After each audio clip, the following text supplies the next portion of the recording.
welcome to our video on one of the most pressing challenges of our time, the environmental crisis and the urgent need for sustainable development. As the world faces rapid climate change, pollution, resource depletion, and growing waste, it's clear that we must rethink how we interact to our planet. Our daily action, like how we consume, how we produce, and how we manage waste, are directly contributing to the environmental crisis we're experiencing today. But the good news is, solutions do exist. In this video, we explore the role of the United Nations Sustainable Development Goals, or the SDG, in guiding us toward the most sustainable future. Specifically, we'll dive into how waste management as the key part of the SDG and plays a critical role in solving some of our most urgent environmental issues. So let's take a closer look at the environmental challenges we face, the path outlined by the SDG, and how we can all contribute to building a cleaner, greener, and more sustainable world. So first, let's define what is environmental crisis. Environmental crisis refers to a critical situation that arises due to the degradation of the natural environment, often resulting from human activities such as pollution, deforestation, and climate change.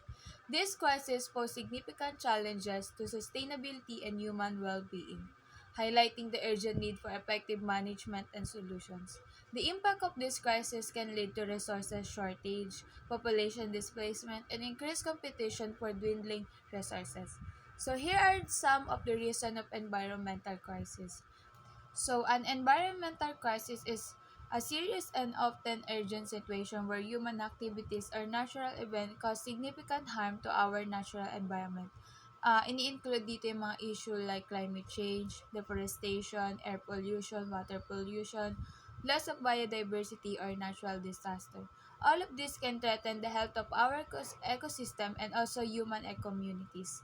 Environmental crises typically result from unsustainable practices or changes in the environment that may lead to long-term negative effect on both nature and society. So for our next one, let's define what is sustainable development. Sustainable development can be defined as an approach to the economic and development of a country without compromising with the quality of the environment for future generations. If we want to achieve sustainable development, we must follow the following points. The first one is it can be achieved by restricting human activities. The second one is technological development should be input effective and not input utilizing. The third one is the rate of consumption should not surpass the rate of salvation. And the fourth one is for renewable resources, the rate of consumption should not surpass the rate of production of your renewable substitutes. The fifth one is all types of pollution should be minimized. For example, the air pollution and water pollution. And the last one is it can be achieved by sensible use of the natural resources. If we follow this, we can minimize the environmental problems and also achieve sustainable development for our nature and society. Here are some of the examples of sustainable development. The first one is wind energy. The second one is solar energy. Number three is crop rotation. Number four is sustainable construction. Number five is efficient water fixtures. Number six is green space. And the last one is sustainable forestry. So for our next one is let's talk about what is United Nations Sustainable Development Goals or the SDG. SDG is the 2030 Agenda for Sustainable Development adopted by all United Nations member states in 2015 provide a shared blueprint for peace and prosperity for people and the planet. At its heart, the 17 Sustainable Development Goals, which are an urgent call for action by all countries developed and developing in a global partnership.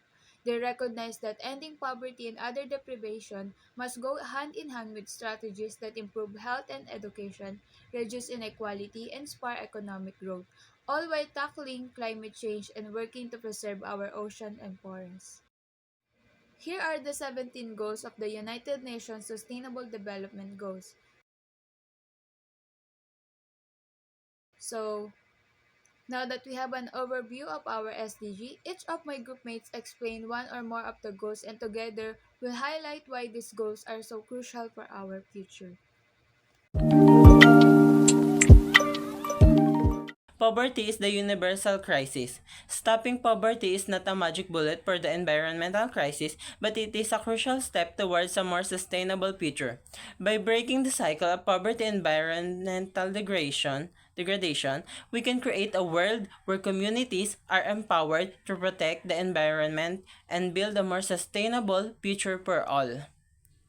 This requires a holistic approach that addresses poverty, inequality, and environmental sustainability simultaneously. It also necessitates global cooperation and a commitment to long-term solution. So the future of our planet depends on it. So their solution is sustainable development offers a comprehensive framework for achieving the goal of no poverty. By promoting inclusive economic growth, social equity, and environmental sustainability, we can create a world where everyone has the opportunity to thrive. This requires a concerted effort from all the stakeholders, including governments, the private sector, civil society, and the international community. The success of this endeavor will depend on our collective commitment to creating a more just and sustainable future for all. The environmental crisis of zero hunger is a result of climate change and other environmental factors that make it difficult to produce and distribute food. Extreme weathers like droughts, floods, and landslides damage infrastructure and hinder food transportation. Climate change worsens food production, increases pests and diseases, and disrupts resources access. Unsustainable agricultural practices contribute to soil degradation, water pollution, and greenhouse gas emissions. These factors lead to food insecurity, malnutrition, and health problems. Rising food prices and displacement due to extreme weather events further exacerbation the issue, making food access even more challenging. So the solution is investing in agriculture, disaster risk management, climate change adaptation, and sustainable food production. Systems are key to improving food security and reducing hunger and poverty. These approaches increases harvest yields, protect ecosystems, and improve the land quality. Let's now proceed in good health and well-being. The progress in reducing childhood deaths over the past 15 years highlights the tremendous potential for global health improvements. However, the ongoing challenge lies in the focusing resources not just on treating diseases but on preventing them. The current goal of promoting healthy lifestyle, preventive measures, and efficient healthcare for all is critical because it emphasizes the importance of early intervention, education, and accessibility to care. By prioritizing prevention over treatment, we can reduce healthcare costs and improve overall quality of life, ensuring healthy futures for individuals at all stages of life. It is essential to that government organizations and communities work together to create systems that support this vision for universal health and well-being. Quality education is relevant to waste management because education on waste reduction, recycling, and sustainable practices is crucial to change behaviors and encourage environmental conscious living. Because in quality education, mas nagkakaroon ng understanding ba lahat ng tao and also yung generation namin para malesen yung mga waste natin katulad ng ayun nga nasabi kanina is waste reduction, recycling and other sustainable practices. And also in quality education mas nare-raise natin yung awareness para sa environmental impact of mga waste nga and the importance of reducing, reusing and recycling. And mas yung mga tao ngayon mas naiintindihan na nila yung kung gaano yung kalaki yung impact ng pagtatapon natin ng basura sa mga ilog, ganun, sa mga lugar na dapat hindi naman natin tinatapunan. And also, in here, mas natututunan ng mga bata pa lang na paano paghiwa-hiwalayin yung mga basura, kung para saan ba to, pwede ba tong ma-recycle, and other materials pa po. Also, in quality education, napopromote nito yung behavior change because mostly yung mga tao dati hindi nila alam paano mag-handle ng like waste properly, ganun. And ngayon, yung education, natutulungan nila tayo paano natin mare-recognize kung gaano yung halaga ng pagpa-proper waste separation natin, yung composting, and mga benefits kapag tayo nag-recycle. Because malaki yung contribution nito para ma-reduce yung mga yung amount ng basura sa atin na napupunta lang sa mga kung saan lugar, and also yung pollution neto sa ating environment. And the importance of quality education is fundamental to changing the mindset and behaviors of individuals and communities, which is key to uh, creating a sustainable waste management system that supports the goals of environmental protection and sustainable development. Hindi lang maliit na bagay yung pagtatapon natin ng mga basura, because malaki yung impact nito kung tutulungan natin sa mga maliliit na bagay pa lang para makatulong tayo sa ating komunidad and also para sa ating environment.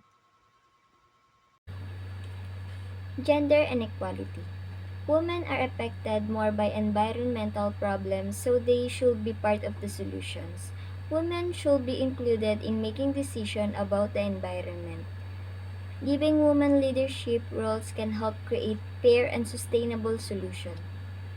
We should make sure women and girls are included in plans to protect the environment. If we treat women equally and give them power, communities can be stronger and better prepared for environmental disasters. Clean water and sanitation. According to the study of Mo and Regans in 2006, the environmental crisis solution for clean water and sanitation is the combat contamination in water distribution system. Improved water treatment and the regular infrastructure maintenance are essential. To address growing water scarcity, solutions must include promoting water conservation, efficient irrigation system, and the reuse of treated wastewater. The innovative low-cost sanitation systems such as composting toilets and decentralized sewage treatment are proposed to improve the sanitation. For megacities, sustainable water supplies can be ensured by expanding infrastructure, investing in technologies like desalination, and using smart water management system. For reducing regional disparities in access to water and sanitation requires developing financially and sustainable models such as public or private partnership, and ensuring international support and investment in local infrastructure. Affordable and clean energy. According to the study of United Nations in 2018, to address the environmental crisis in Asia-Pacific region, solutions include setting clear policy targets and implementing supportive programs for sustainable energy access, efficiency, and renewable energy deployment. With a focus on bridging the gap between urban and rural areas, efforts are needed to improve the quality, and reliability of power supply, enforce energy regulations, and provide clean fuels. For a continued improvements in both supply and demand side, energy efficiency are necessary to meet Sustainable Development Goal or the SDG, and also the further attention is needed to support the uptake of new technologies through standards and better enforcement. Additionally, expanding renewable energy, particularly in hydropower, wind and solar power, and addressing the declining share of renewables in the energy mix despite rising demand, are critical to achieving long-term sustainability. Decent work and economic growth. Promoting sustained, exclusive, and sustainable economic growth is essential to ensure that everyone benefits from financial progress. Economic growth should not only focus on increasing wealth, but also on creating decent, fulfilling jobs that provide dignity and security for all workers. This involves protecting labor rights, preventing exploitation through modern slavery and child labor, and ensuring fair working conditions. At the same time, We must prioritize environment, sustainability, making sure that economic growth does not harm the planet by expanding access to banking and financial services. We can empower individuals to pursue entrepreneurship and innovation, leading to a job creation and wealth distribution. This inclusive approach helps bridge inequality gaps and ensures that economic growth is both beneficial and sustainable for future generations. The industry, innovation, and infrastructure is highly relevant to waste management as it directly influences the development of better technologies and systems that can help us to manage waste more sustainably. So, in this naman is mas nagkakaroon tayo ng advancement sa technology is mas nakakatulong to para magawa natin ng mga solusyon katulad ng advanced technology nga para sa mga pagre-recycle ng waste properly natin, ganun. And also, this innovation, industry, and infrastructure encourage green jobs and economic growth. Katulad nga, for example, yung mga nagre-recycle. Meron mga basura na nire-recycle, tas ginagawa nila to ng mas sustainable na product design. Kunyari, yung mga papel or plastics natin is pwedeng magkaroon ng innovation to and pwedeng ibenta natin. And nakatulong na tayo sa environment, nakatulong pa tayo sa community. And it's offer a long-term solution to waste challenges while promoting sustainable development. In summary, the industry, innovation, and infrastructure goals plays a critical role in advancing waste management by promoting technological innovation, developing sustainable infrastructure, and support circular economic principles. All of this can contribute to more efficient, eco-friendly, and waste handling system. This in turn help to reduce waste-related environmental impacts and support sustainable economic growth. Reduce inequality.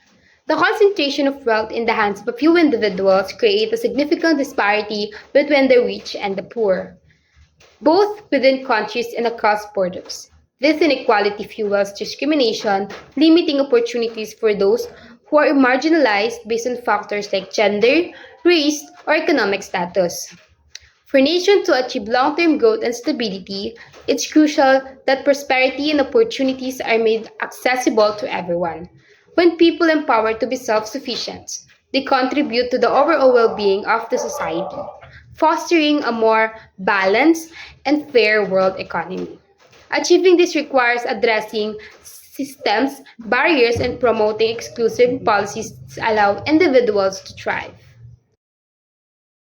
Greetings everyone, I am Jeverin Galiga from Group 5. So for today's discussion about environmental crisis, ano ba yung mga hindrances or problema natin sa pagpapatupad ng sustainable cities and communities? So isa na dito ay ang waste management. So sa generation ngayon, alam naman natin na hindi na gano'n na ipapatupad ang reduce, reuse, and recycle. So, dahil dyan, mas lumalala ang pollutions na meron tayo sa land, air, water, and also, nagko-contribute din ito sa greenhouse gas emissions.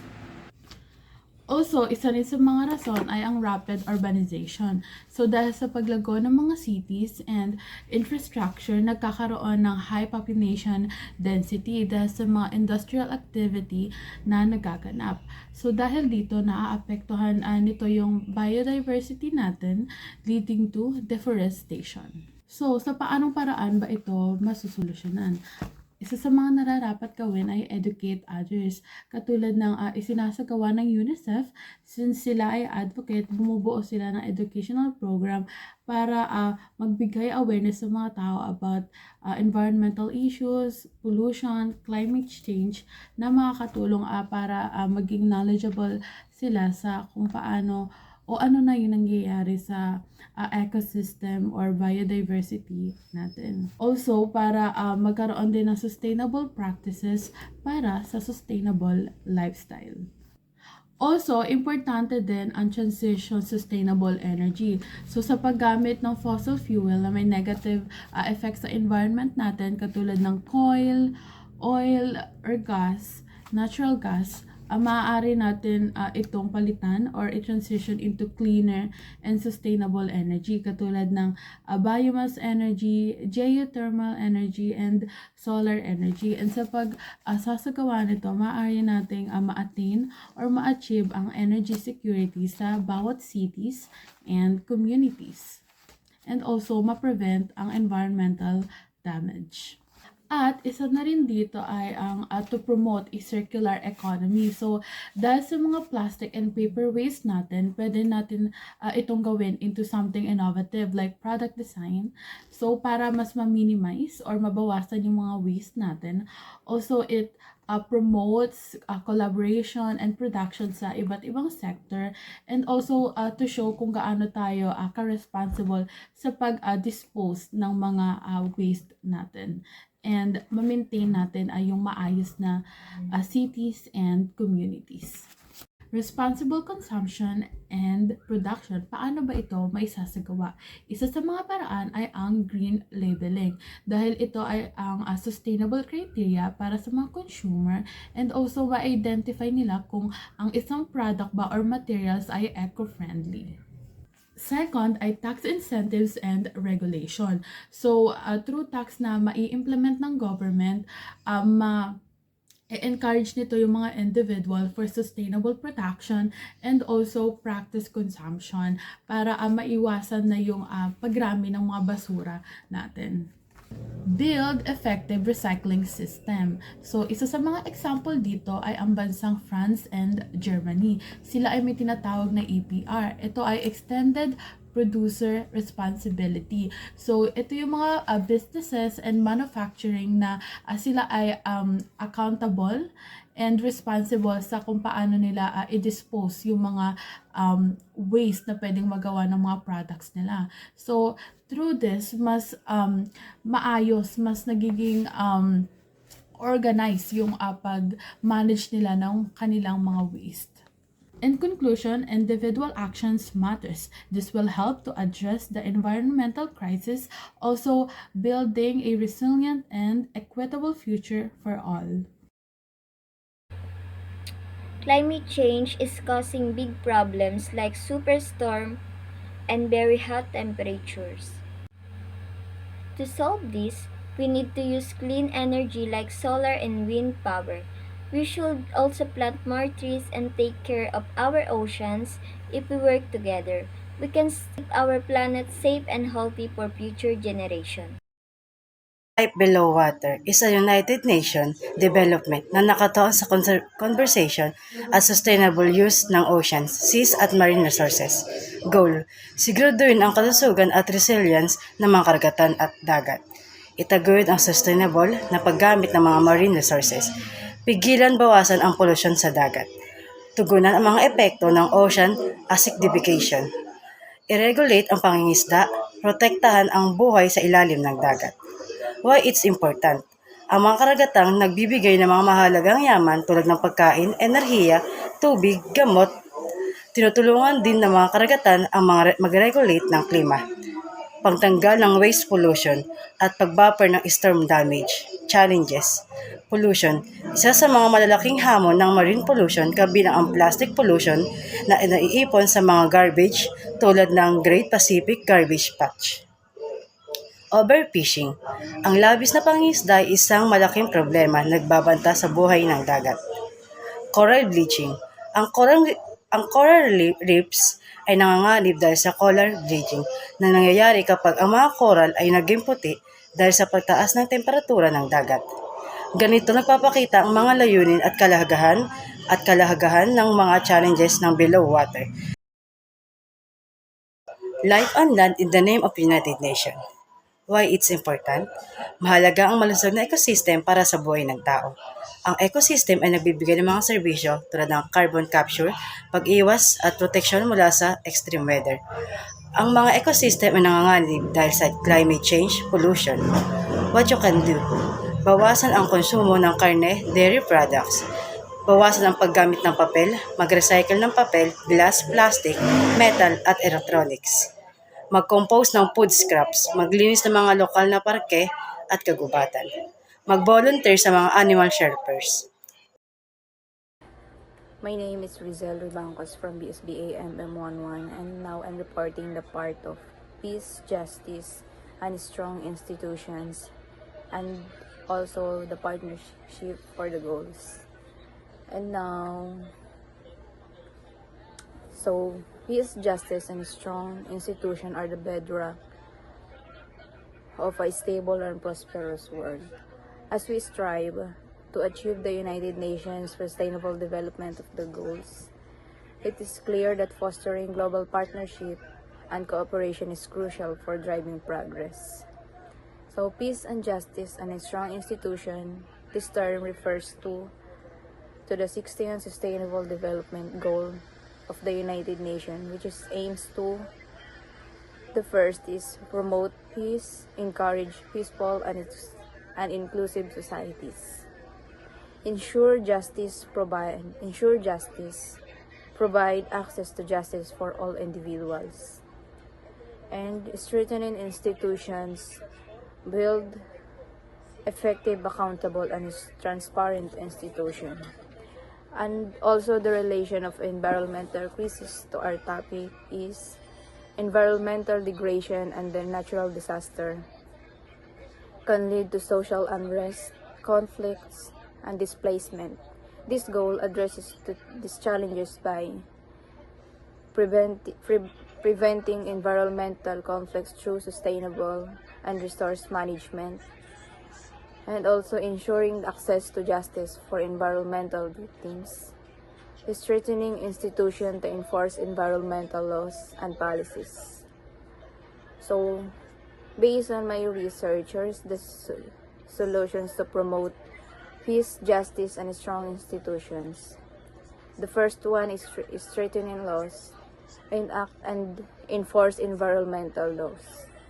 And the second is community-led conversation, empower local communities to manage the natural resources. And environmental education, educate communities about the environmental crisis. And also technological innovations, leverage technology for environmental monitoring and sustainable infrastructure. And lastly, international cooperation, strengthening global environmental agreements and the governance. And for the second part is partnership for the goals. Partnership for the goals refers to the 17th Sustainable Development Goal that aims to strengthen global partnership to achieve the other 16 SDGs. So here my short explanation is SDG 17 focuses on mobilizing resources, expertise, and technology to support the implementation of SDGs. And also this includes the multi-stakeholder partnerships, collaboration between governments, private sector, civil society, and other groups to achieve common goals. And the second is technology and innovation, using the technology and innovative approaches to drive progress and solve complex problems. And the next is capacity building and education. And education is also developing skills, knowledge, and institution to enhance capabilities and achieve sustainable development. And financing and resource mobilization, raising and allocating resources, and expertise to support development initiatives. Okay. And lastly, policy and institutional frameworks, establishing laws, policies, and institutions that support sustainable development and enable effective implementation. So by achieving SDG 17, countries can leverage partnership to accelerate progress toward the other SDGs, addressing global challenges like environmental crisis, poverty, and inequality. So, we're done on the 17 goals. So, each of these goals is interconnected and they all play a crucial role in transforming our world into a more sustainable place for future generations. In conclusion, while the environmental crisis may seem overwhelming, the SDG offer us a clear and achievable path toward solving these problems. If we all work together on both small and large scales, we can create a future where both people and the planet can thrive harmony. Let's keep pushing for action, raise awareness, and take responsibility for our role in this global effort.